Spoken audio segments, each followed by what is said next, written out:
سورہ اعراف کی آیت 56 میں اللہ تعالیٰ نے جب یہ کہا کہ وَلَا تُفْسِدُوا فِي الْأَرْضِ بَعْدَ إِصْلَاحِهَا، تو اس کا مفہوم تو ہم پچھلے ویڈیو میں بیان کر چکے ہیں، لیکن اس میں قوموں کے عروج و زوال کا بھی ایک قانون بیان کیا گیا ہے۔ جہاں تک رسولوں کا تعلق ہے تو ان کے اور ان کی امتوں کے بارے میں اللہ تعالیٰ کا یہ اصول ہے کہ جب قوم فساد کرتی ہے تو وہ رسول اور نبیوں کو بھیجتا تھا، ان کے ذریعے سے قوم کی اصلاح ہوتی تھی، اور اگر وہ قوم نبی کی اصلاح اور اس کے انذار کو ٹھکرا دیتی تھی تو قوم کی جڑ کاٹ دی جاتی تھی اور ان کی خلافت رسول اور ان کے صحابہ کو دے دی جاتی تھی۔ تو یہ تو سابق میں اللہ تعالیٰ کی سنت رہی ہے، ان کے ذریعے سے حق سورج کی طرح چمکتا و نمایاں ہوتا ہے، یعنی انبیاء کے ذریعے سے۔ اس وجہ سے ان کے ہاتھوں جو نظام مٹتا ہے وہ باطل ہوتا ہے، جو قائم ہوتا ہے وہ حق ہوتا ہے۔ حضرت صلی اللہ علیہ وسلم کے بعد رسالت کا سلسلہ ختم ہو گیا، لیکن اس کے معنی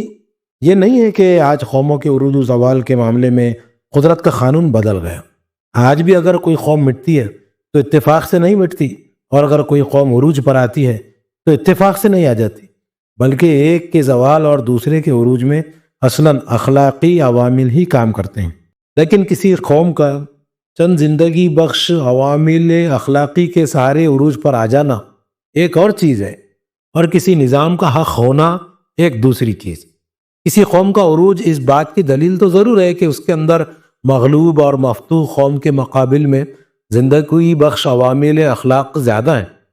لیکن یہ اس بات کی دلیل نہیں ہو سکتا ہے کہ یہ قوم اور اس کا نظام 100% حق ہے۔ ہمارے بہت سے اجتماعی مصلحین کو یہ اصول سمجھنے میں سخت مغالطہ پیش آیا ہے،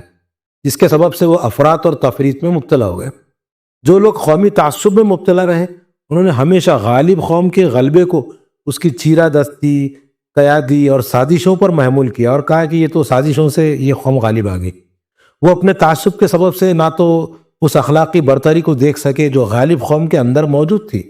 اور نہ اس اخلاقی ضعف یعنی کمزوری پر ان کی نظر پڑی جو ان کے اپنے اندر پایا جاتا تھا۔